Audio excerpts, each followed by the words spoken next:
Brother, I got to say this, Nate. See, there were scribes writing when Nat Turner was talking. There were scribes writing when V.C. was talking. When Prosser was talking. When David Walker was on trial, scribes were writing. When Booker T and W.E.B. were arguing with each other, the scribes were writing. When Marcus Garvey stood up and Noble Drew Ali, the scribes were writing. But the black people weren't wide awake then, like you all are now. So God could forgive them, because they didn't know what you know. But there ain't no escape for none of you. Because you look into history and you know I'm innocent of what they charged me with. You know I'm an innocent man. So it ain't my trial no more. Nate, it's your trial. It's your own sister. It's all your trial. Let me see how you act in court. And let me tell you something. Let me tell you something. If you don't speak up, there's a whole lot watching. If you think because I'm besieged that like a snake you can come out in the flood and start biting your brother because you feel he may become the preeminent leader of black people, and we don't want that to happen because why? We ain't got no dialogue with Farrakhan. We don't go to Farrakhan's house and sit down and have dinner with him. We don't go to parties with Farrakhan. He don't smoke no reefer with us. He don't drink no beer with us. He ain't been in no damn house of prostitution with us. I ain't never brought no woman to him in the wee hours of the morning for him to lay up with. So I don't know nothing about the man.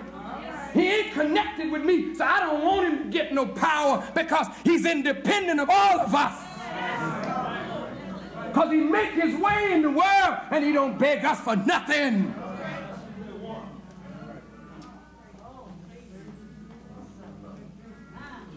See, when you submit to God, you put your trust in him. And you rely on him. And you put your confidence in him. So I conclude by saying, they said, Farrakhan, you ought to cool it. They say, Farrakhan, what you're saying is true, but is it expedient? Is it timely? If the masses of the people are rising to this, it must be timely. And if the masses who don't respond to no black leader are responding, it must be necessary. You got to see that Johnson Products is a flea that exists by the mercy of white business. Johnson Publishing is a giant to you, but a flea to white folk. Anytime they want it, they stamp it out and crush it and keep on walking. Motown is a flea. Seaway Bank, the #1 black bank in the country, is a flea. A flea. These are your giants. You bow down to them. Here comes Mr. Johnson. Oh. But who does Mr. Johnson bow down to? These are your giants, but when they get in corporate America, they become like little pussycats. You don't hear no damn roaring out of them, because they can't roar upstairs. They only roar in the ghetto where niggas live, because niggas is pussycats, and these are big Tom pussycats. Ain't a damn lion nowhere in the bunch. They don't fight for you because they can't. I called them this week executive slaves. 3-piece suit wear, flying in jet plane, summer house in Florida slaves. Because when the white boy threatened your behind, you bow down, go shaking and whatnot.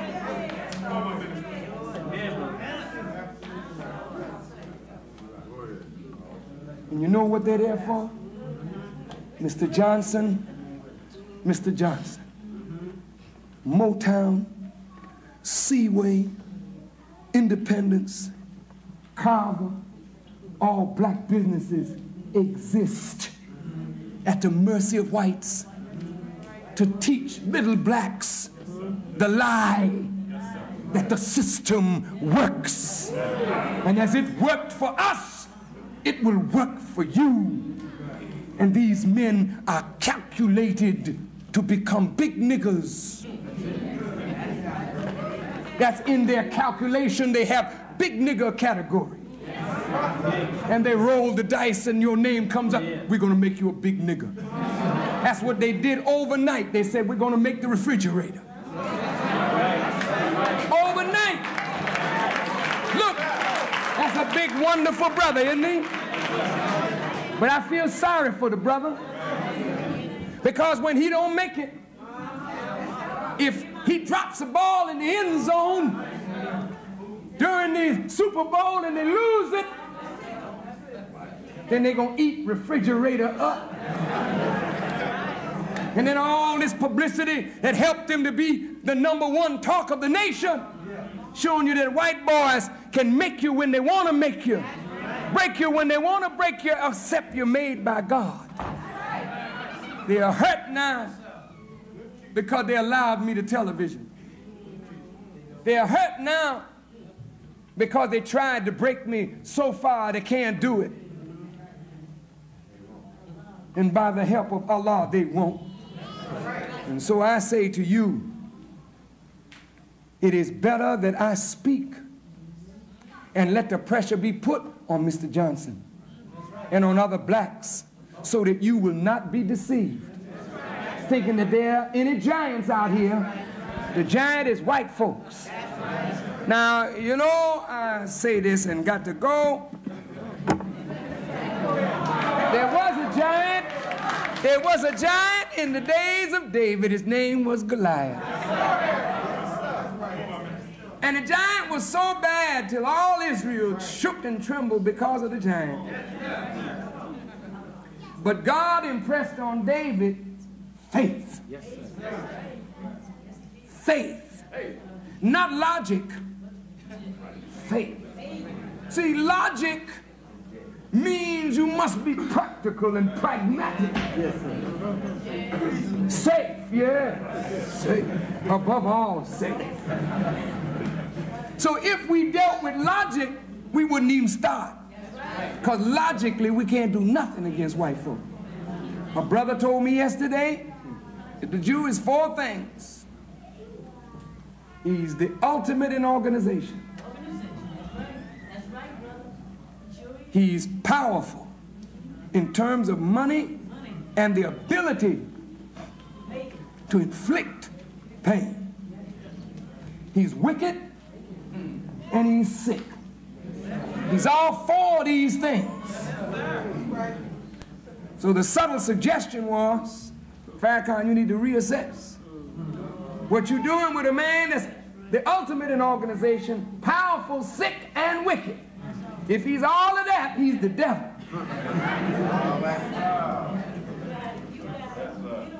If he's ultimate in organization, powerful, sick, and wicked, we're dealing with the real devil. Oh, if that's so, then what you got to be afraid of if you're with God? Reverend, you preach God, but you don't believe in it. Some of the preachers are the biggest hypocrites of all because they want safe religion. They really don't believe in God. So when they tell me your logic is off, Farrakhan, because you're tangling with the baddest thing on earth with nothing. You ain't got the ultimate in organization. You know, the Nation of Islam is very loosely organized, you understand? And you sure ain't got no money. Them $5 million that, you know, Gaddafi loaned you, you can't fight these people with that. And you know what I mean? You may be kind of sick too, didn't say that. But your sickness is that you think you can deal, and you may be righteous and got integrity, but integrity don't mean nothing when your judgment is off. And look like to me your judgment is off when you're going to tackle this big giant. See, that's the way David's brothers thought. They all looked at the giant and they said, oh, this can't be done. Even the king, Saul, said, we can't handle this. David said, I'll take care of it. He said, let me at him, Saul. Saul looked at the little boy and said, boy, get back. Get back, boy. But they didn't know what faith could do. See, faith is the substance of things hoped for, the evidence of things unseen. I know most Negroes don't even believe in what they see, much less believe in what is unseen, because if you believed in what you're looking at, you would know that God is with me. If you could just look at what you've been seeing, you would know that there's a power with me. It ain't Farrakhan. Farrakhan is very insignificant in this drama. He's an instrument that somebody powerful is using.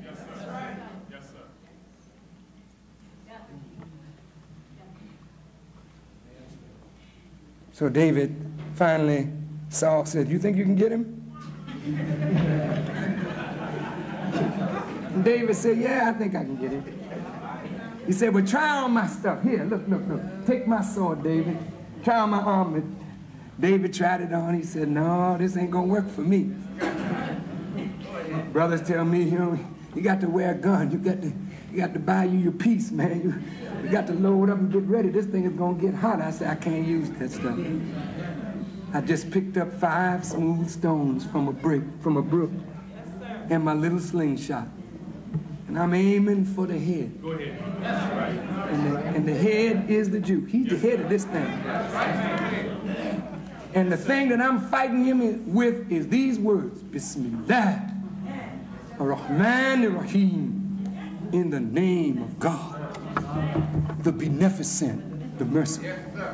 That's why I told all the preachers that I met, I said, I will be glad to meet with the black leaders and explain my position and hear their advice.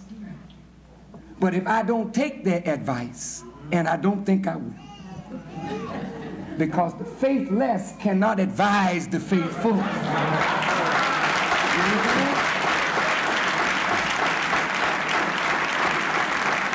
I say, you all stand to the side or fight me along with them. I'm prepared either way it go. If the black leaders fight me, it's all right. You join with the enemy and fight me, you can do that too. But the masses are watching. And you will be made to pay a horrible price. Because these youngsters, they're different. These are the gangbangers. They're terrible. Yes, sir. See how easily they kill? Yes, sir. They just don't know who to kill just yet. So they kill one another. But they got the spirit to kill. Oh yeah? They don't care nothing about mama or daddy. Grandmama, that's wrong.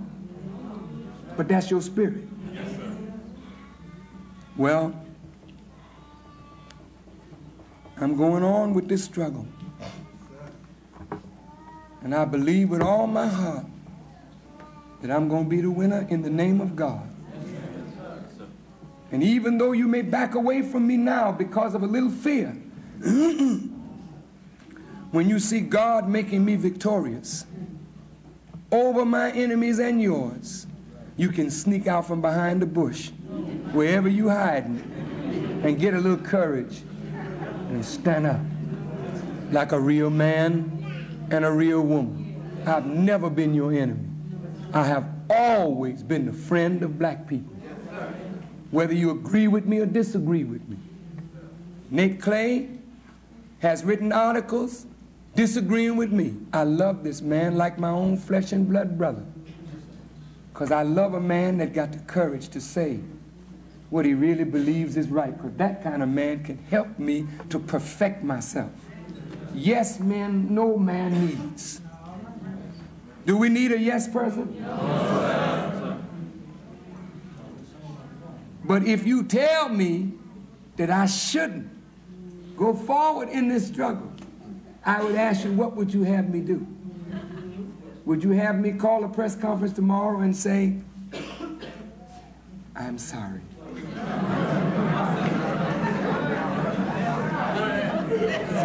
Forgive me. It was not a mistake of the heart. It was a mistake of the head. Would you want me to say that? Would you want me to apologize to white folks and tell them the things that I said about Jews and their manipulation of the media, their manipulation of black artists, their manipulation of black entertainers, black athletes, their blood sucking of the masses of the people? I was mistaken. Would you want me to capitulate like Henry Ford did and actually pay the Jews money for telling the truth on them? Would you want me to call a press conference? Would you stand with me in such press conference, Khaled? You wouldn't stand with me in a press conference like that. Would you stand with me in a press conference like that, son? No, sir. You heard what my son said? Say it again, son. No, sir. You wouldn't stand with me if I punked out? My son said, Daddy, you be a punk by yourself.